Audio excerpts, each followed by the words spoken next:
The Tragedy of King Lear by William Shakespeare. Act 1. Scene 1. A room of state in King Lear's palace. Enter Kent, Gloucester, and Edmund. Kent. I thought the king had more affected the Duke of Albany than Cornwall. Gloucester. It did always seem so to us, but now, in the division of the kingdom, it appears not which of the dukes he values most, for equalities are so weighed that curiosity in neither can make choice of either's moiety. Is not this your son, my lord? His breeding, sir, hath been at my charge. I have so often blushed to acknowledge him, that now I am brazed to it. I cannot conceive you. Sir, this young fellow's mother could, whereupon she grew round-wombed, and had, indeed, sir, a son for her cradle, ere she had a husband for her bed. Do you smell a fault? I cannot wish the fault undone, the issue of it being so proper. But I have, sir, a son by order of law, some year elder than this, who yet is no dearer in my account, though this knave came something saucily into the world before he was sent for, yet was his mother fair, there was good sport at his making, and the whoreson must be acknowledged. Do you know this noble gentleman, Edmund? No, my lord. My lord of Kent. Remember him hereafter as my honourable friend. My services to your lordship. I must love you and sue to know you better. Sir, I shall study deserving. He hath been out 9 years, and away he shall again. The king is coming. Sound a senate. Enter one bearing a coronet. Enter King Lear, Cornwall, Albany, Goneril, Regan, Cordelia, and attendants. Lear. Attend the lords of France and Burgundy, Gloucester. I shall, my liege. Exeunt Gloucester and Edmund. Meantime, we shall express our darker purpose. Give me the map there. Know that we have divided in 3 our kingdom, and 'tis our fast intent to shake all cares and business from our age, conferring them on younger strengths, while we, unburdened, crawl toward death. Our son of Cornwall, and you, our no less loving son of Albany, we have this hour a constant will to publish our daughter's several dowers, that future strife may be prevented now. The princes, France and Burgundy, great rivals in our youngest daughter's love, long in our court have made their amorous sojourn, and here are to be answered.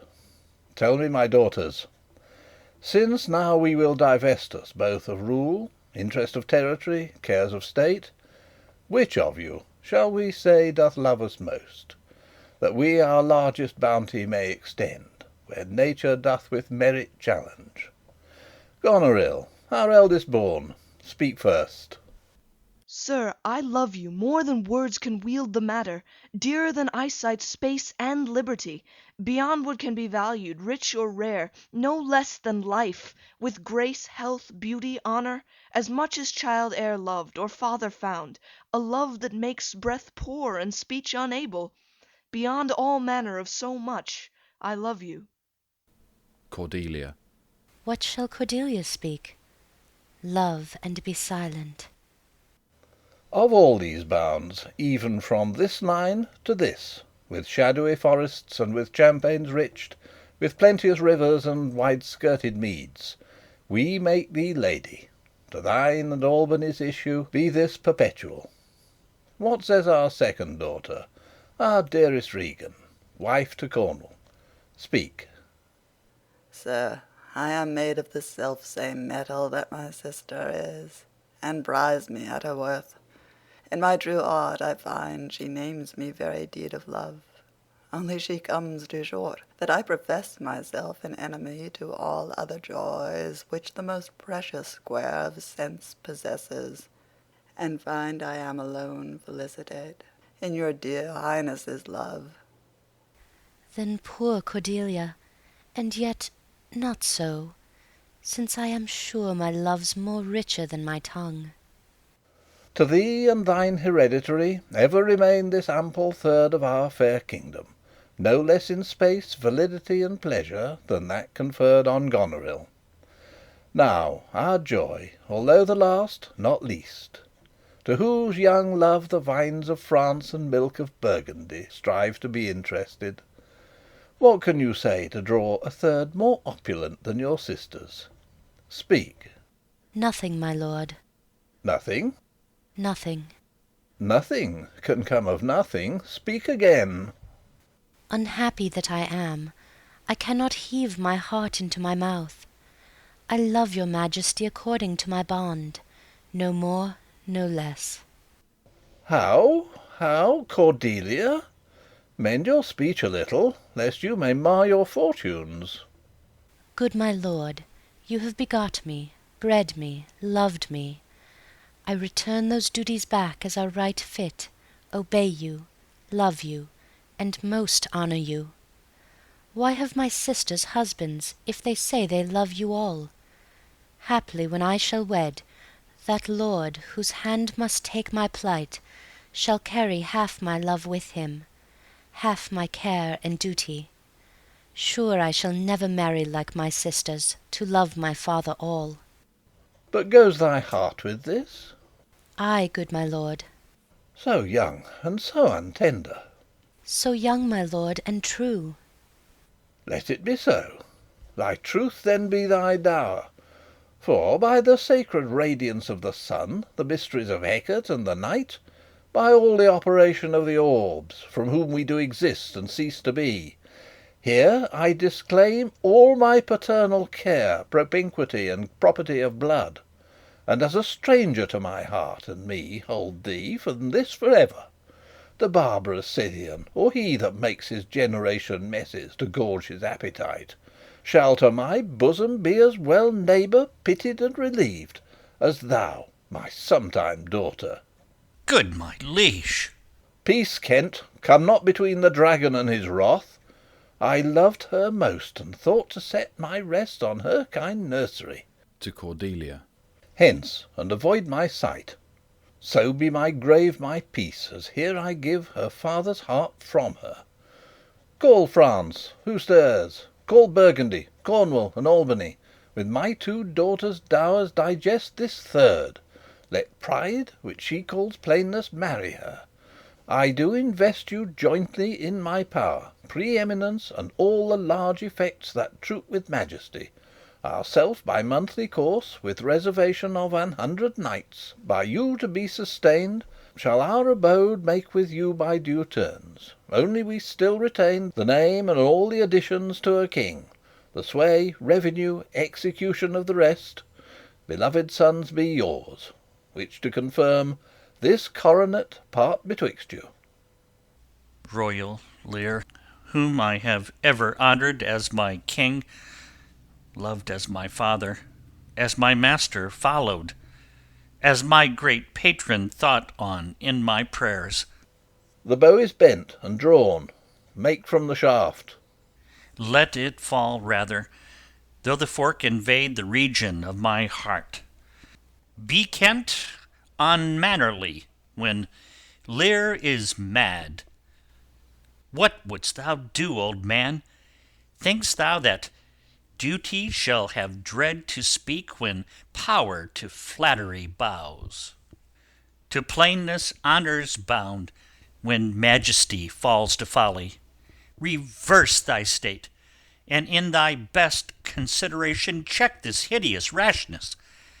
Answer my life, my judgment. Thy youngest daughter does not love thee least, nor are those empty-hearted whose low sound reverbs no hollowness. Kent, on thy life, no more. My life I never held but as a pawn to wage against thine enemies, nor fear to lose it, thy safety being the motive. Out of my sight! See better, Lear, and let me still remain the true blank of thine eye. Now by Apollo! Now by Apollo, king, Thou swear'st thy gods in vain. Oh, vassal, miscreant! He makes to strike him. Dear sir, forbear. Do, kill thy physician, and the fee bestow upon the foul disease. Revoke thy gift, or, whilst I can vent clamour from my throat, I'll tell thee thou dost evil. Hear me, recreant, on thine allegiance hear me. Since thou hast sought to make us break our vow, which we durst never yet, and with strained pride to come between our sentence and our power, which nor our nature nor our place can bear, our potency made good, take thy reward. 5 days do we allot thee for provision to shield thee from diseases of the world, and on the 6th to turn thy hated back upon our kingdom. If on the 10th day following thy banished trunk be found in our dominions, the moment is thy death. Away, by Jupiter! This shall not be revoked. Fare thee well, king.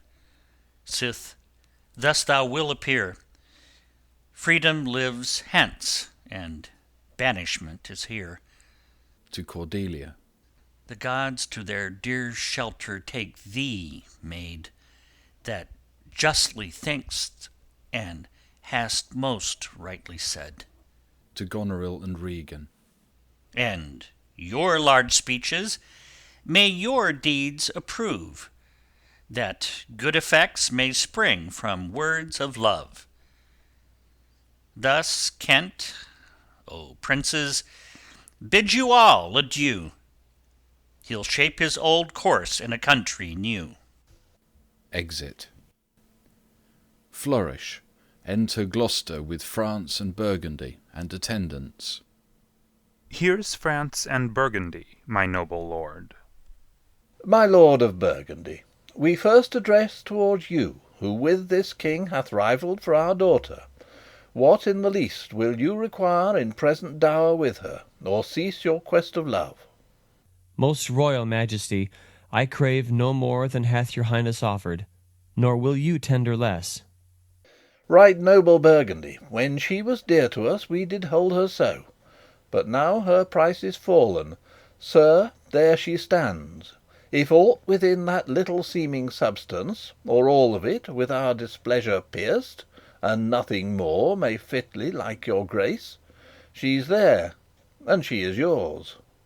I know no answer. Will you, with those infirmities she owes, unfriended, new adopted to our hate, dowered with our curse, and strangered with our oath, take her, or leave her? Pardon me, royal sir, election makes not up on such conditions. Then leave her, sir, for, by the power that made me, I tell you all her wealth. To France. For you, great king, I would not from your love make such a stray to match you where I hate.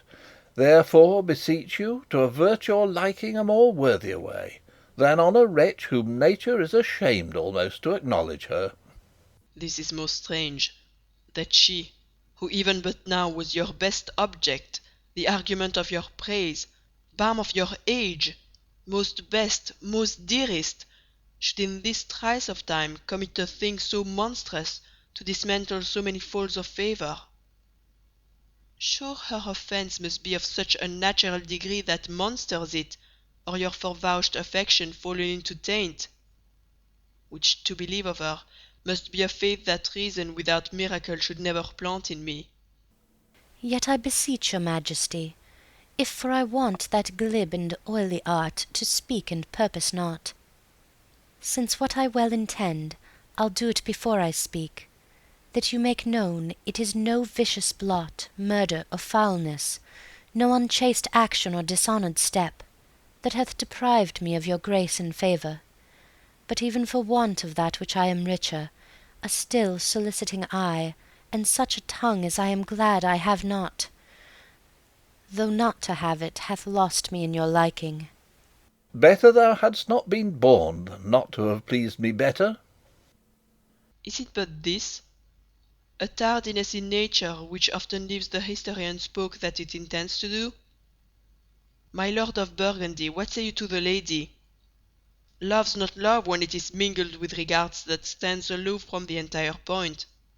Will you have her? She is herself a dowry. Royal king, give but that portion which yourself proposed, and here I take Cordelia by the hand, Duchess of Burgundy. Nothing. I have sworn. I am firm. To Cordelia. I am sorry, then, you have so lost a father that you must lose a husband. Peace be with Burgundy. Since that respects of fortune are his love, I shall not be his wife. Fairest Cordelia, that art most rich being poor, most choice forsaken, and most loved despised. Thee and thy virtues here I seize upon. Be it lawful, I take up what's cast away.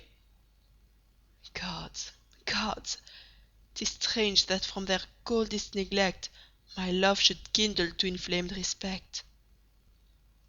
Thy dowerless daughter, king, thrown to my chance, is queen of us, of ours, and our fair France. Not all the dukes of waterish Burgundy can buy this unprized precious maid of me. Bid them farewell, Cordelia, though unkind. Thou losest here, a better where to find. Thou hast her, France. Let her be thine. For we have no such daughter, nor shall ever see that face of hers again. Therefore be gone, without our grace, our love, our benison. Come, noble Burgundy. Flourish. Exeunt Lear, Burgundy, Cornwall, Albany, Gloucester, and attendants. Bid farewell to your sisters. The jewels of our father, with washed eyes Cordelia leaves you. I know what you are, and like a sister am most loath to call your faults as they are named. Love well our father. To your professed bosoms I commit him. But yet, alas, stood I within his grace, I would prefer him to a better place. So farewell to you both. Prescribe not us our duties. Let your study be to content your lord, who hath received you at fortune's alms. You have obedience scanted, and well are worth the want that you have wanted. Time shall unfold what plighted cunning hides. Who covers faults, at last shame them derides. Well may you prosper. Come, my fair Cordelia. Exeunt France and Cordelia. Sister, it is not little I have to say of what most nearly appertains to us both. I think our father will hence tonight. That's most certain, and with you, next month with us. You see how full of changes his age is. The observation we have made of it hath not been little. He always loved our sister most, and with what poor judgment he hath now cast her off appears too grossly. 'Tis the infirmity of his age, yet he hath ever but slenderly known himself. The best and soundest of his time hath been but rash. Then must we look to receive from his age not alone the imperfections of long ingraft condition, but therewithal the unruly waywardness that infirm and choleric years bring with them. Such unconstant starts are we like to have from him as this of Kent's banishment. There is further compliment of leave-taking between France and him. Pray you, let us hit together. If our father carry authority with such dispositions as he bears, this last surrender of his will but offend us. We shall further think of it. We must do something, and in the heat. Exeunt. Scene 2. A hall in the Earl of Gloucester's castle. Enter Edmund with a letter. Thou, Nature, art my goddess. To thy law my services are bound. Wherefore should I stand in the plague of custom, and permit the curiosity of nations to deprive me, for that I am some 12 or 14 moonshines lag of a brother? Why, bastard, wherefore base, when my dimensions are as well compact, my mind is generous, and my shape as true as honest madam's issue? Why brand they us with base, with baseness, bastardy, base? Base? who in the lusty stealth of nature take more composition and fierce quality than doth with a dull, stale, tired bed go to the creating of a whole tribe of fops got tween a sleep and wake. Well then, legitimate Edgar, I must have your land.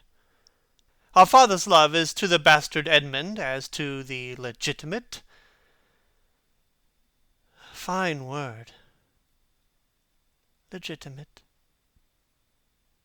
Well, my legitimate, if this letter speed and my invention thrive, Edmund the base shall top the legitimate. I grow, I prosper. Now, gods, stand up for bastards. Enter Gloucester. Kent banished thus, and France in choler parted, and the king gone tonight, subscribed his power, confined to exhibition, all this done upon the gad. Edmund, how now? What news? So please your lordship, none. Why so earnestly seek you to put up that letter? I know no news, my lord. What paper were you reading? Nothing, my lord. No? What needed, then, that terrible dispatch of it into your pocket? The quality of nothing hath not such need to hide itself. Let's see. Come, if it be nothing, I shall not need spectacles. I beseech you, sir, pardon me. It is a letter from my brother that I have not all o'erread, and for so much as I have perused, I find it not fit for your o'erlooking. Give me the letter, sir. I shall offend either to detain or give it. The contents, as in part I understand them, are to blame. Let's see, let's see. I hope, for my brother's justification, he wrote this but as an essay or taste of my virtue. This policy and reverence of age makes the world bitter to the best of our times, keeps our fortunes from us till our oldness cannot relish them. I begin to find an idle and fond bondage in the oppression of aged tyranny, who sways, not as it hath power, but as it is suffered. Come to me, that of this I may speak more. If our father would sleep till I waked him, you should enjoy half his revenue for ever, and live the beloved of your brother, Edgar. Conspiracy. Sleep till I waked him? You should enjoy half his revenue? My son, Edgar. Had he a hand to write this? A heart and brain to breed it in? When came this to you? Who brought it? It was not brought me, my lord. There's the cunning of it. I found it thrown in at the casement of my closet. You know the character to be your brother's? If the matter were good, my lord, I durst swear it were his. But in respect of that, I would fain think it were not. It is his. It is his hand, my lord. But I hope his heart is not in the contents. Hath he never before sounded you in this business? Never, my lord. But I have heard him oft maintain it to be fit that sons at perfect age and fathers declined, the father should be as ward to the son, and the son manage his revenue. O villain! Villain! His very opinion in the letter. Abhorred villain! Unnatural, detested, brutish villain! Worse than brutish. Go, sirrah, seek him. I'll apprehend him. Abominable villain! Where is he? I do not well know, my lord. If it shall please you to suspend your indignation against my brother, till you can derive from him better testimony of his intent, you should run a certain course, where, if you violently proceed against him, mistaking his purpose, it would make a great gap in your own honour, and shake in pieces the heart of his obedience.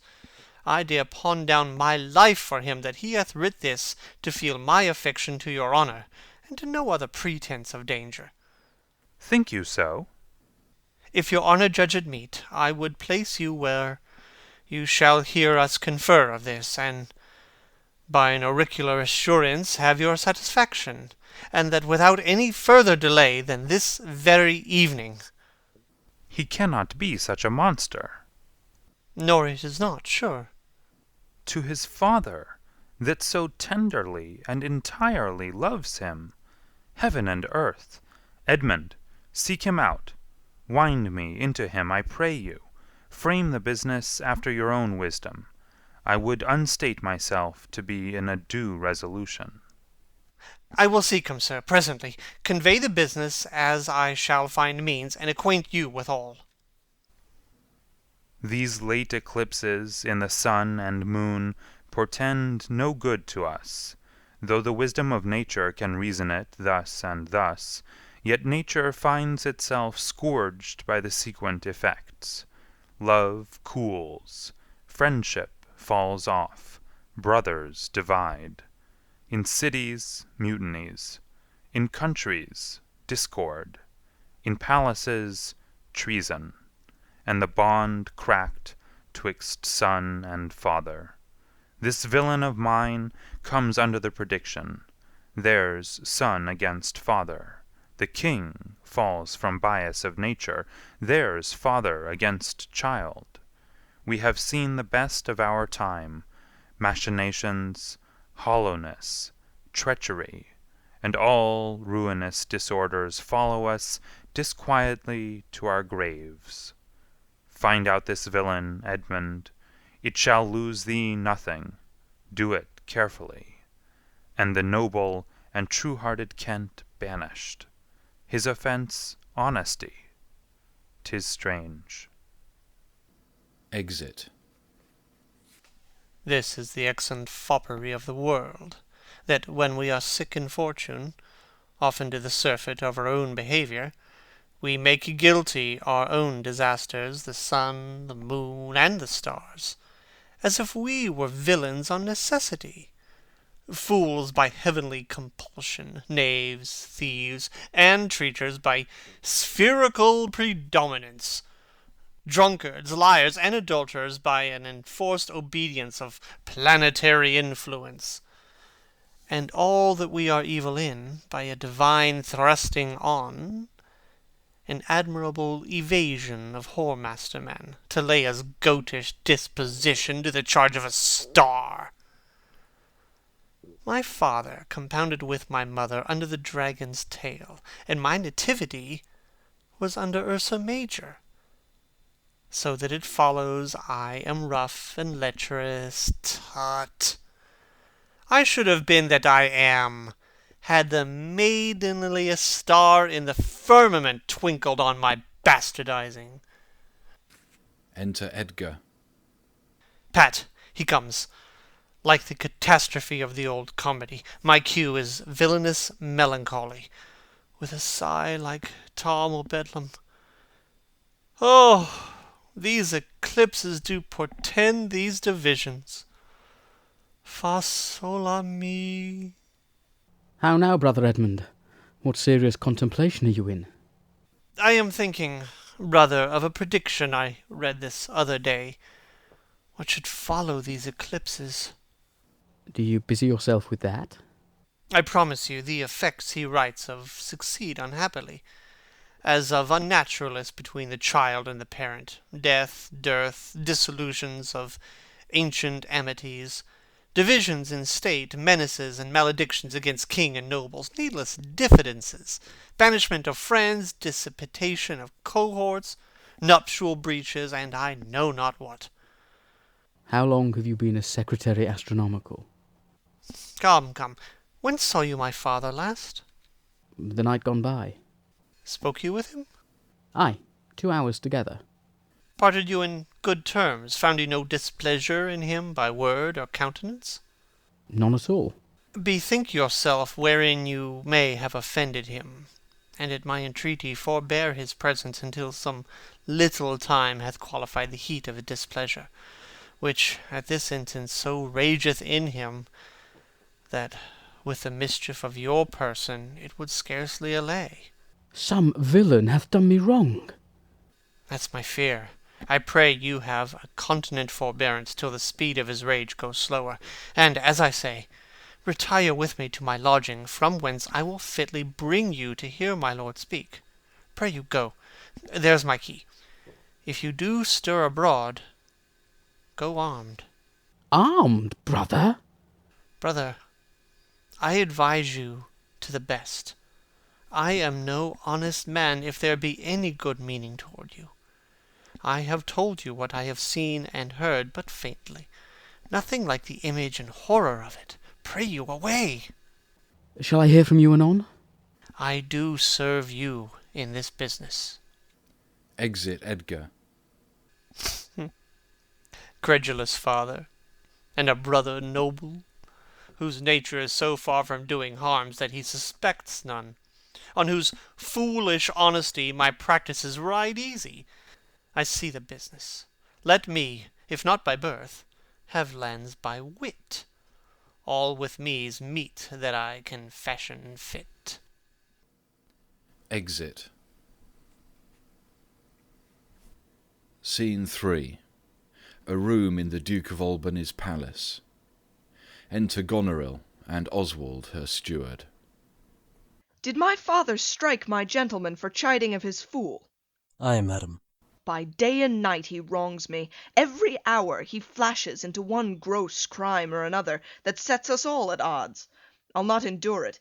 His nights grow riotous, and himself upbraids us on every trifle. When he returns from hunting, I will not speak with him. Say I am sick. If you come slack of former services, you shall do well.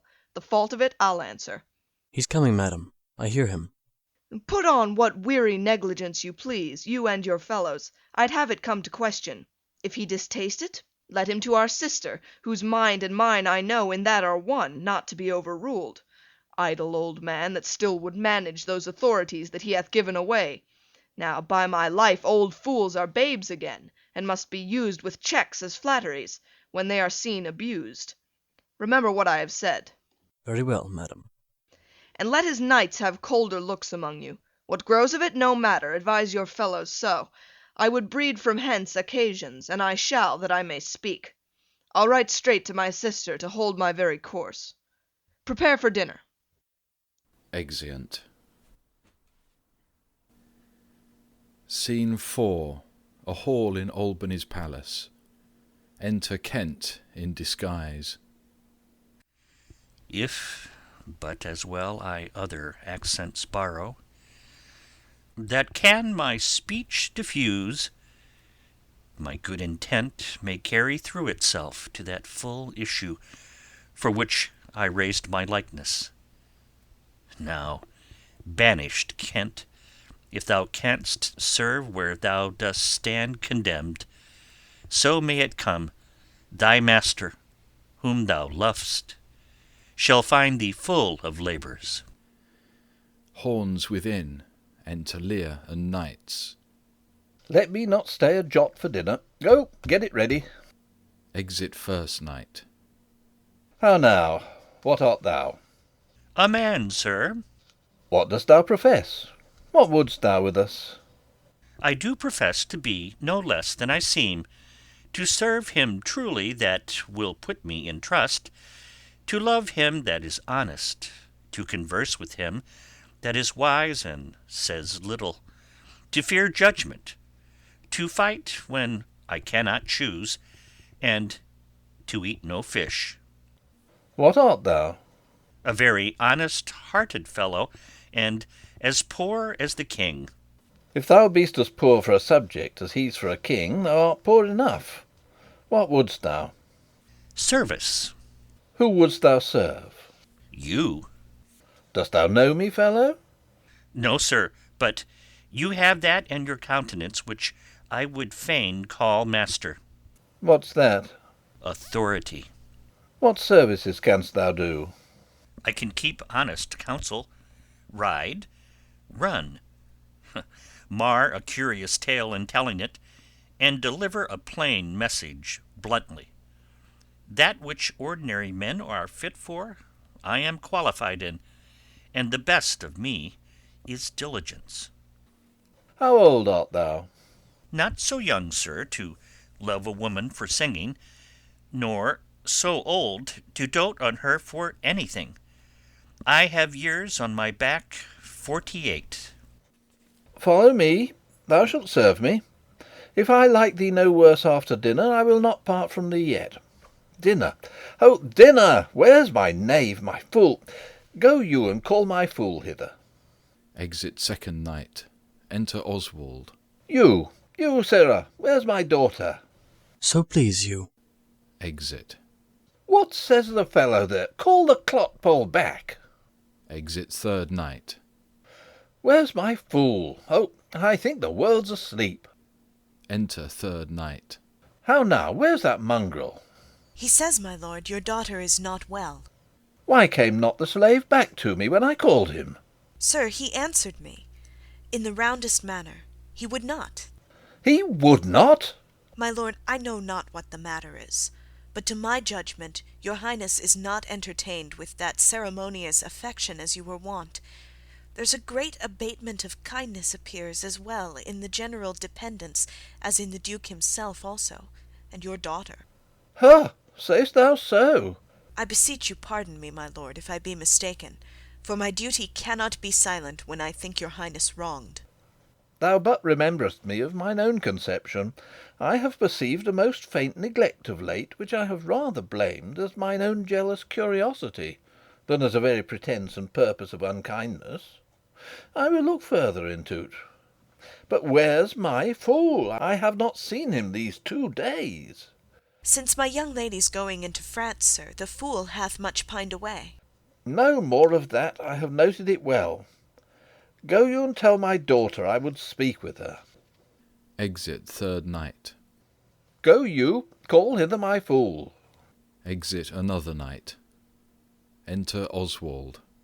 Oh, you, sir, you, come hither, sir. Who am I, sir? My lady's father. My lady's father? My lord's knave, you horse and dog, you slave, you cur? I am none of these, my lord. I beseech your pardon. Do you bandy looks with me, you rascal? He strikes him. I'll not be struck, my lord. Nor tripped neither, you base football player. He trips him. I thank thee, fellow. Thou servest me, and I love thee. To Oswald. Come, sir, arise, away. I'll teach you differences. Away, away. If you will measure your lubber's length again, tarry. But away, go to. Have you wisdom? He pushes Oswald out. So. Now, my friendly knave, I thank thee. There's earnest of thy service. He gives him money. Enter the fool. Let me hire him too. Here's my coxcomb. How now, my pretty knave? How dost thou? Sirrah, you were best take my coxcomb. Why, fool? Why, for taking one's part that's out of favour. Nay, and thou canst not smile as the wind sits. Thou'lt catch cold shortly. There, take my coxcomb. Why, this fellow hath banished 2 one's daughters, and did the third a blessing against his will. If thou follow him, thou must needs wear my coxcomb. How now, nuncle? Would I had 2 coxcombs and 2 daughters. Why, my boy? If I gave them all my living, I'd keep my coxcombs myself. There's mine. Beg another of thy daughters. Take heed, sirrah. The whip? Truth's the dog must to kennel. He must be whipped out, when the Lady Brock may stand by the fire and stink. A pestilent gall to me. Sirrah, I'll teach thee a speech. Do. Mark it, nuncle. Have more than thou showest. Speak less than thou knowest. Lend less than thou owest. Ride more than thou goest. Learn more than thou trowest. Set less than thou throwest. Leave thy drink and thy whore, and keep in a door, and thou shalt have more than 2 tens to a score. This is nothing, fool. Then 'tis like the breath of an unfeed lawyer. You gave me nothing for't. Can you make no use of nothing, nuncle? Why, no, boy. Nothing can be made out of nothing. To Kent. Prithee tell him, so much the rent of his land comes to, he will not believe a fool. A bitter fool. Dost thou know the difference, my boy, between a bitter fool and a sweet one? No, lad. Teach me. That lord that counselled thee to give away thy land, come place him here by me. Do thou for him stand. The sweet and bitter fool will presently appear. The one in motley here, the other found out there. Dost thou call me fool, boy? All thy other titles thou hast given away that thou wast born with. This is not altogether fool, my lord. No, faith. Lords and great men will not let me. If I had a monopoly out, they would have part on't, and loads too. They will not let me have all the fool to myself. They'll be snatching, nuncle. Give me an egg, and I'll give thee 2 crowns. What 2 crowns shall they be? Why, after I've cut the egg in the middle, and eat up the meat, the 2 crowns of the egg. When thou clovest thy crown in the middle, and gavest away both parts, thou borest thine ass on thy back o'er the dirt. Thou hadst little wit in thy bald crown, when thou gavest thy golden one away. If I speak like myself in this, let him be whipped that first finds it so. Fools had ne'er less grace in a year, for wise men are grown foppish, and know not how their wits to wear. Their manners are so apish.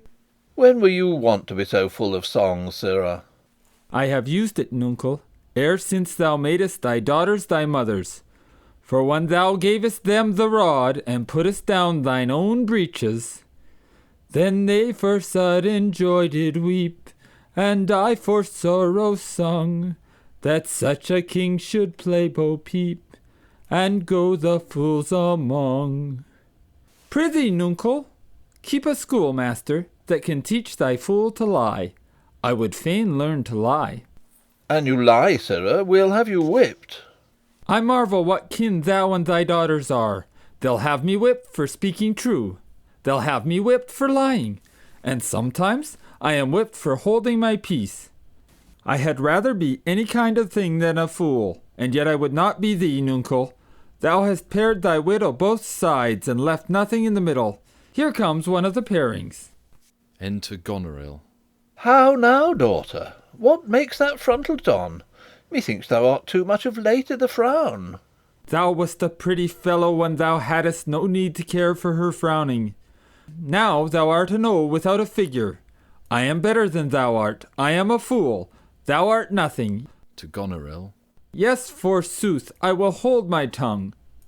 So to your face bids me, though you say nothing, Mum, mum, he that keeps nor crust nor crumb, weary of all shall want some. He points to Lear. That's a shield peascod. Not only, sir, this your all-licensed fool, but other of your insolent retinue do hourly carp and quarrel, breaking forth in rank and not to be endured riots. Sir, I had thought by making this well known unto you to have found a safe redress, but now grow fearful, by what yourself too late have spoken done, that you protect this course, and put it on by your allowance.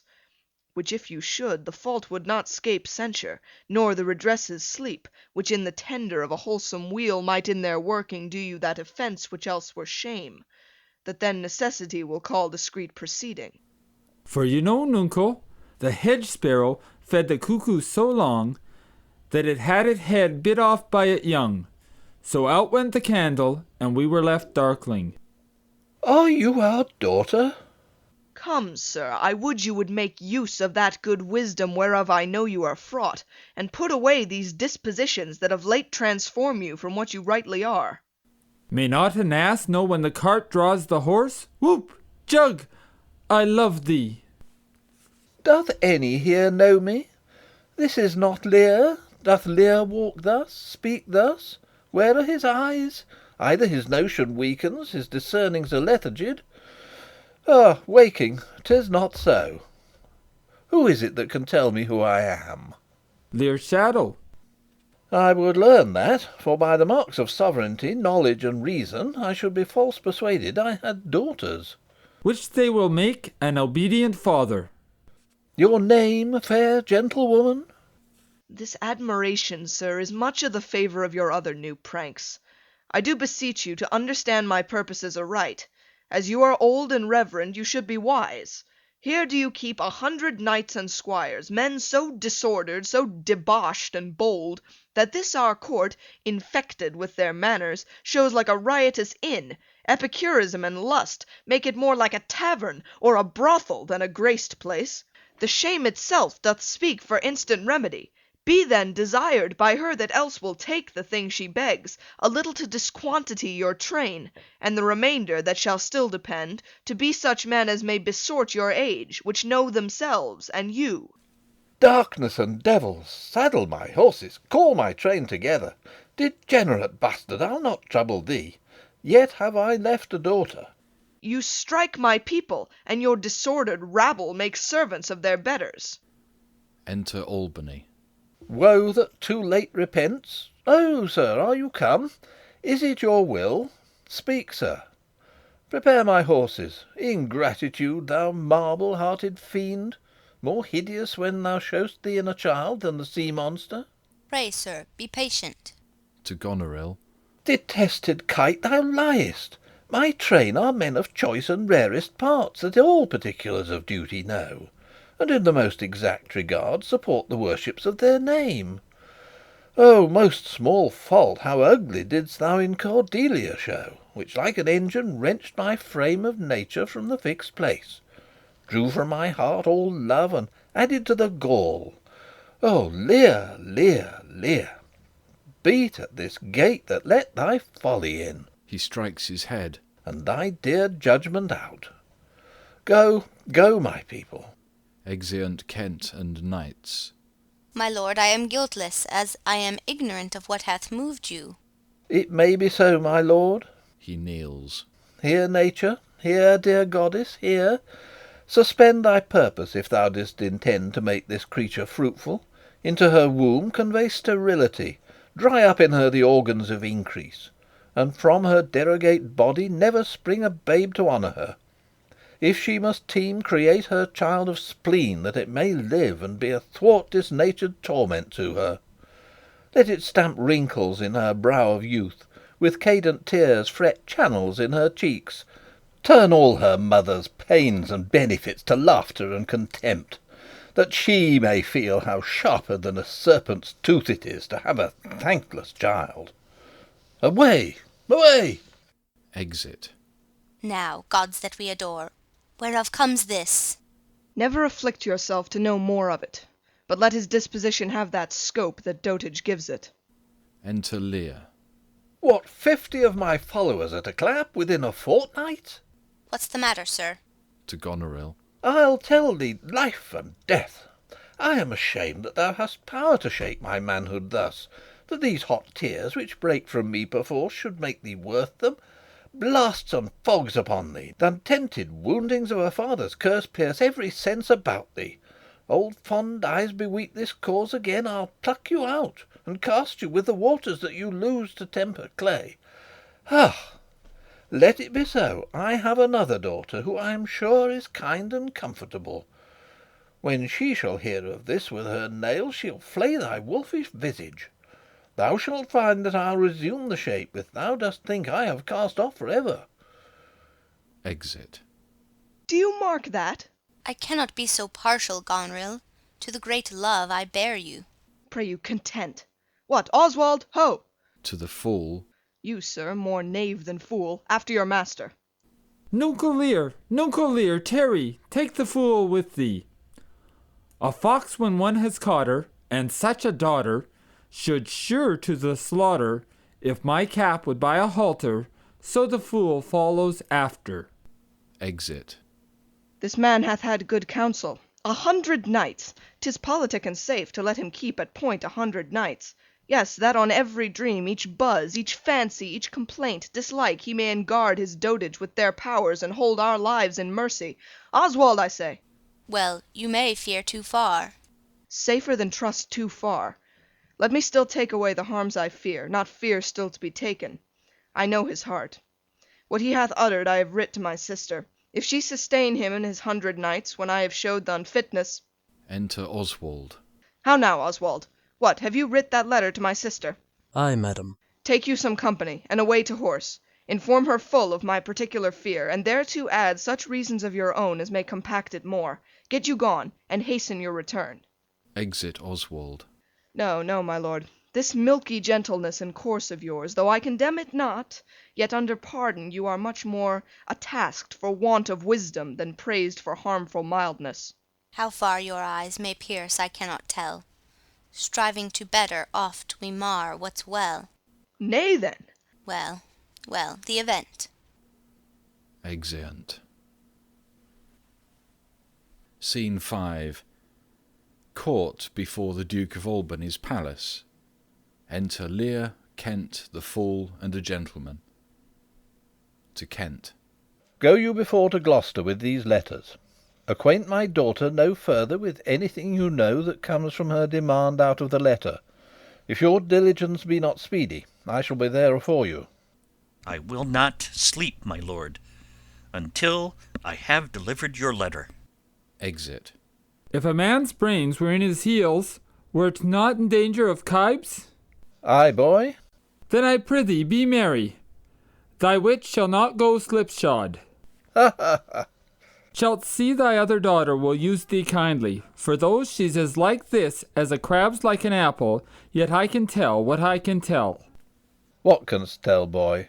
She'll taste as like this, as a crab does to a crab. Thou canst tell why one's nose stands in the middle of one's face? No. Why, to keep one's eyes of either side's nose, that what a man cannot smell out, he may spy into. I did her wrong. Canst tell how an oyster makes his shell? No. Nor I neither. But I can tell why a snail has a house. Why? Why, to put his head in, not to give it away to his daughters, and leave his horns without a case. I will forget my nature. So kind a father. Be my horses ready? Thy asses are gone about 'em. The reason why the 7 stars are no more than 7 is a pretty reason. Because they are not 8? Yes, indeed. Thou wouldst make a good fool. To take again perforce. Monster ingratitude. If thou wert my fool, nuncle, I'd have thee beaten for being old before thy time. How's that? Thou shouldst not have been old till thou hadst been wise. Oh, let me not be mad, not mad, sweet heaven. Keep me in temper, I would not be mad. How now? Are the horses ready? Ready, my lord. Come, boy. Exeunt all except the Fool. She that's a maid now, and laughs at my departure, shall not be a maid long, unless things be cut shorter. Exit. End of Act 1. King Lear.